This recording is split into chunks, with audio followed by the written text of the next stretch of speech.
fin d'une chose que son commencement. Mieux vaut la fin d'une chose que son commencement. Alors, c'est même le titre de mon sous-thème. Alors, bien aimé, quand Salomon dit mieux vaut la fin d'une chose que son commencement, alors beaucoup de personnes pensent que dans n'importe quel programme, que dans n'importe quelle activité ou dans n'importe quel projet, c'est comme si le commencement importe peu.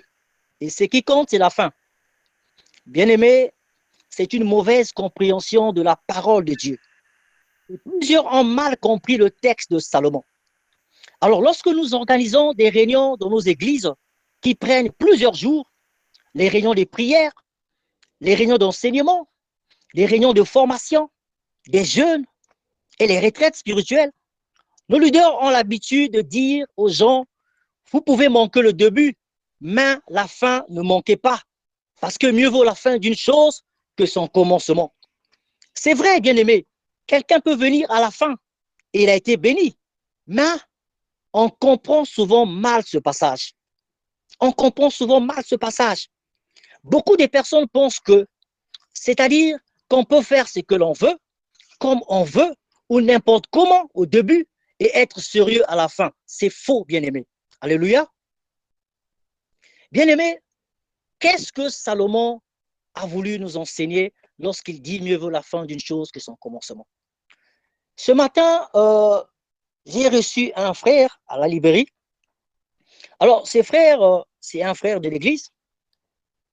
Je lui ai posé cette question-là. Je lui ai dit, mon frère, est-ce que tu es dans le programme du mensuel?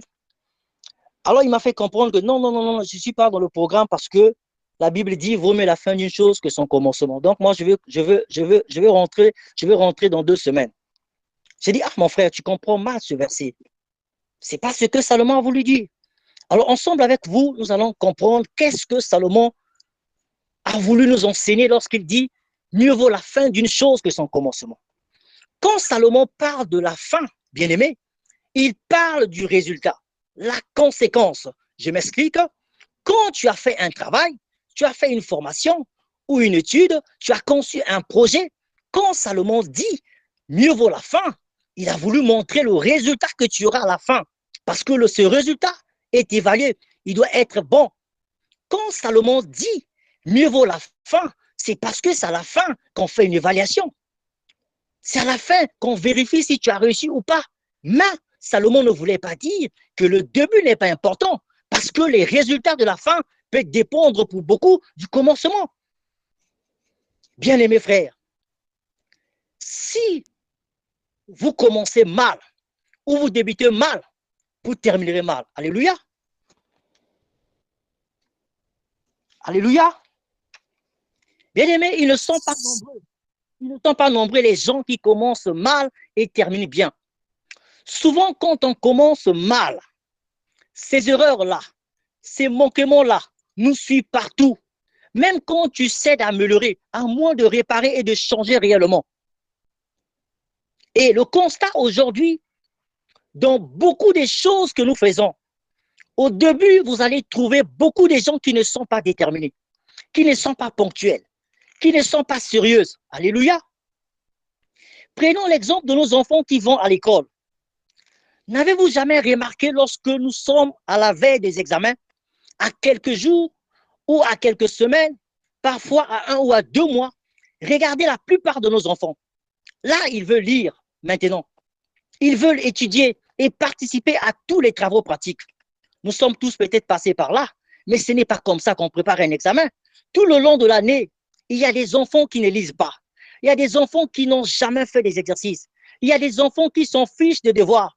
Ils veulent rien savoir. Mais à 1 mois de l'examen, ils ne veulent plus dormir. Tout au long de l'année, ils étaient où? Voilà les erreurs que nous commettons, bien-aimés. Alléluia. Bien-aimés, il y a des gens qui veulent s'engager dans le mariage. Au début des fiançailles, ou même la première année, ils ne sont pas sérieux. Et ils ont dit, on va être sérieux après, quand on va grandir, quand on sera chez nous. Pour l'instant, nous ne sommes pas chez nous. On fait des choses comme bon nous semble. Parce qu'il est écrit, mieux vaut la fin d'une chose que son commencement. Bien-aimés dans le Seigneur, vous allez échouer dans le mariage. Vous voulez commencer une activité, le commerce. Vous voulez commencer une affaire. Et au début, vous faites les choses sans rigueur, sans discipline, sans programme, sans plan, rien. Et vous commencez le commerce, et vous commencez les affaires ou le projet, et vous dites, mieux vaut la fin d'une chose que son commencement. Bien aimé, votre fin sera misérable. Je vous assure que votre fin sera misérable. Ce n'est pas ce que Salomon voulait dire. Ce matin, j'étais en train de dire, la maison est faite de beaucoup de choses, mais trois parties essentielles. On a la fondation, on a les murs, on a la toiture. Et surtout quand il s'agit des édifices en matériaux durables. Nous avons la toiture, les murs et le plafond. Et la fondation plutôt, excusez-moi. Et par où les ouvriers commencent? Même si vous avez déjà acheté les tôles, les bastings, les pointes, même si toutes les briques sont prêtes, mais les ouvriers commencent par quoi? Ils commencent par la fondation. Pourtant, les briques des murs sont là. Les tôles sont là. Mais ils commencent par quoi? La fondation. Maintenant, bien aimé, imaginez-vous que les ouvriers disent que la Bible dit mieux vaut la fin d'une chose que son commencement. Ils viennent faire le traçage, ils font la fouille, ils coulent le béton de propreté, alors ils coulent le béton de la fondation et ils battent ce travail-là. Ils ne respectent pas les mesures, ils ne respectent pas le dosage parce que c'est le début, ce n'est pas grave, on doit vite faire pour qu'on nous paye et ils élèvent le mur, ils ne respectent rien. Et quand cela charpente, là, on devient sérieux, on respecte les mesures, on place bien les chevreaux, les lattes, on pose correctement les tôles, on met le plafond, on met la peinture. Bien aimé, cet édifice ne tiendra pas longtemps. Pourquoi? Le problème, ce n'est pas la toiture. Le problème, c'est la fondation, le commencement, le début. Bien aimé, ces versets, parfois, nous l'avons mal appliqué. Nous l'avons mal appliqué. On pense que le commencement n'est pas important. Et cette mauvaise manière de commencer nous suit partout. Regardez comment ce qu'on fait quand vous vous levez le matin. Quelle est la première chose que vous faites quand vous vous levez le matin? Dès que vous sortez de votre lit, beaucoup de personnes, dès qu'ils se réveillent, la première chose, c'est la brosse. La première chose, c'est aller à la douche. D'autres encore, c'est les toilettes. Et certains, c'est la cuisine s'ils avaient gardé à manger. On commence mal à la journée, bien-aimés. Bien-aimés frères et sœurs, si nous voulons réussir, apprenons à bien commencer. Alléluia. Et comment commencer? Quelle est la bonne façon de faire? Comment vous devez apprendre à commencer une journée, une semaine, un mois ou une nouvelle année, quelle que soit l'activité? Bien-aimés sœurs et frères, vous savez, les gens qui sont dans ce monde, ils ne peuvent ou pas respecter nos règles.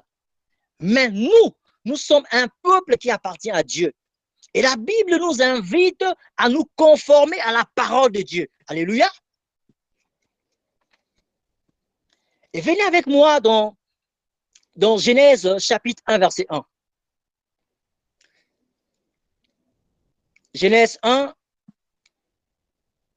Genèse chapitre 1, verset 1. C'est le premier passage de la Bible. Le premier passage de la Bible, la première ligne. Écoutez ce qui est écrit, s'il vous plaît. Au commencement, pas à la fin, pas au milieu. La Bible dit au commencement, Dieu créa. Au commencement, Dieu. Il se positionne au commencement, bien-aimé. Et toi, tu commences avec la nourriture. Et toi, tu commences avec autre chose. La Bible dit au commencement, Dieu. Il n'est pas écrit au commencement, Satan. Il n'est pas écrit au commencement, les démons. On ne commence pas en chassant les démons. On ne commence pas avec les mauvaises pensées. Au commencement, Dieu. Et il fait quoi? Il n'est pas au repos. Au commencement, Dieu créa. Alléluia. On est au début de toutes choses. Et nous voyons un Dieu en action. Il n'a pas attendu le deuxième jour ou la troisième semaine. On est au début. On pourrait dire au commencement de la journée, au commencement de la semaine. La Bible dit Dieu. Bien-aimé, si on n'apprend pas à mettre Dieu en premier, vous pouvez commencer. Il y a des choses qui vont marcher. Et après, vous allez perdre le long. Vous allez vous sentir épuisé. Vous commencez et vous n'avez pas la maîtrise de la journée. S'il vous plaît, je voudrais vous donner la clé. Comment commencer une journée? Comment commencer une saison? Comment commencer une année? Bien-aimés, avant de faire quoi que ce soit, l'un des noms de Dieu dans la Bible, c'est Alpha. Alpha veut dire premier. Alléluia. C'est un des noms de Dieu. Alors mettez Dieu au début. Qu'est-ce que vous devez faire quand vous vous réveillez avant de commencer une journée, une activité, avant de commencer n'importe quelle chose? Il y a deux choses que vous devez faire. Le premier, vous demandez la volonté de Dieu. Seigneur, quelle est ta volonté pour moi, pour cette journée, pour cette activité ou pour cette saison? Deuxième des choses, si vous ne connaissez pas la volonté de Dieu, remettez au moins la journée, remettez au moins la chose, c'est-à-dire ce que vous voulez faire, ce que vous voulez commencer. Confiez la chose à Dieu. Pour quelle raison? S'il vous plaît, on s'est levé ce matin, avant la tombée de la nuit, si nous sommes au début de la journée. Il peut se produire dans nos vies, dans nos familles ou dans ce monde les choses avant 18 heures qui vont nous surprendre. Mais Dieu ne sera pas surpris parce qu'il connaît tout. Il dit, il est le maître de temps et des circonstances. Les circonstances, ce sont des événements qui arrivent. Lui, il est le maître. C'est-à-dire qu'il est au-dessus. Alléluia. Quand je commence une activité, quand je commence une journée, une saison, une année, je peux ou ne pas avoir la maîtrise de tout, mais lui, il a la maîtrise de tout. Donc, quand je lui confie mon programme, quand je lui confie ma journée, puisque je le lui ai confié, même si les événements contraires peuvent arriver sur mon chemin, mais pour avoir confié ma vie, ma journée, mon activité, ma saison à Dieu, Dieu me rendra capable d'affronter les événements et d'aller jusqu'au bout. Parce que Dieu, c'est notre fondement. Alléluia. Alléluia. Amen. Gloire au Seigneur. Bien-aimés, pour bien commencer, apprenons à commencer toutes choses avec Dieu. Deuxième chose importante à connaître, allons dans Jean chapitre 1, verset 1. Jean chapitre 1, verset 1. Qu'est-ce qui est écrit, s'il vous plaît? La Bible dit, au commencement était la parole. Dans Genèse 1, verset 1, au commencement, Dieu. Dans Jean chapitre 1, verset 1, au commencement était la parole. La parole était avec Dieu et la parole était Dieu. Finalement, au commencement, il y avait Dieu et il y avait aussi sa parole. Ça veut dire quoi? Ne commencez rien sans que vous preniez la parole, sans que vous puissiez dire une chose, dire sur cette chose ce que la parole dit. Alléluia. Dieu a dit à Josué, dans Josué 1, verset 8, que ce livre de la loi ne s'éloigne point de ta bouche. Médite-les jour et nuit. Médite-les jour et nuit. La parole, mets-la dans ta bouche en agissant conformément selon ce qui est écrit. C'est alors que tu réussiras. C'est alors que tu auras du succès. Ça veut dire quoi? Au commencement d'une journée. Vous savez, bien-aimés, il y a beaucoup de personnes. La façon dont ils ont passé le sommeil la nuit, il y a des gens, les rêves qu'ils ont fait la nuit vont même déterminer leur journée. Ce n'est pas normal. Bien-aimés, nous ne marchons pas selon les rêves ou les songes, mais nous marchons selon la parole de Dieu. Alléluia. Si en dormant hier, j'ai fait un cauchemar, un mauvais songe ou un mauvais rêve, si au milieu de la nuit, on m'a téléphoné, on m'a donné de mauvaises nouvelles, avant de commencer ma journée, avant de commencer mon travail, au commencement était la parole.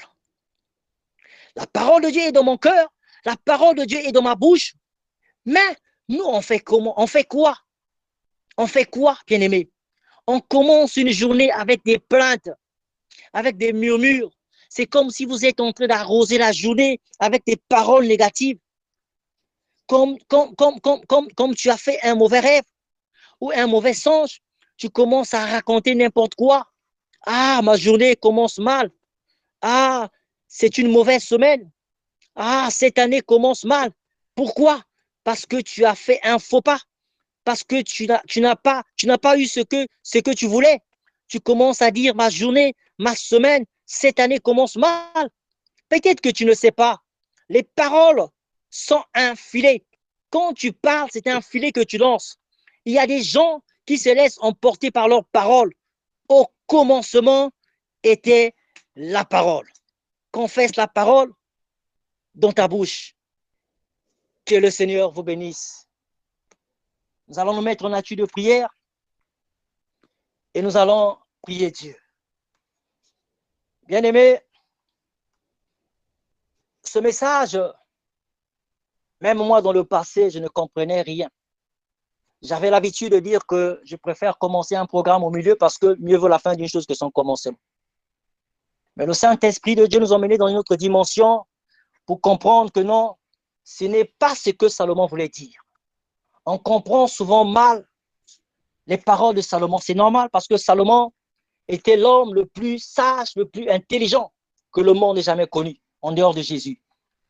Donc, c'est normal qu'on soit embrouillé par des paroles de Salomon. Et moi, je fais attention quand Salomon parle. À chaque fois que nous avons un thème, et si ce thème-là est tiré du livre écrit par Salomon, je fais attention parce que je cherche vraiment le corps de Dieu. Je cherche vraiment la compréhension du Saint-Esprit. Parce que Salomon dit des choses, mais c'est des choses profondes. Et plusieurs hommes s'embrouillent dessus. Et plusieurs personnes ont été mal enseignées par ce passage-là. Mal enseignées. Et ce message est mal interprété aussi.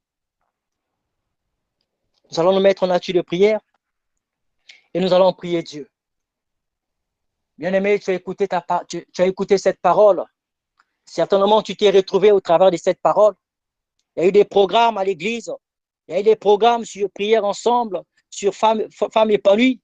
Alors, au lieu de commencer le programme, tu t'es accroché sur ce verset que tu ne connais même pas la profondeur, que mieux vaut la fin d'une chose que son commencement.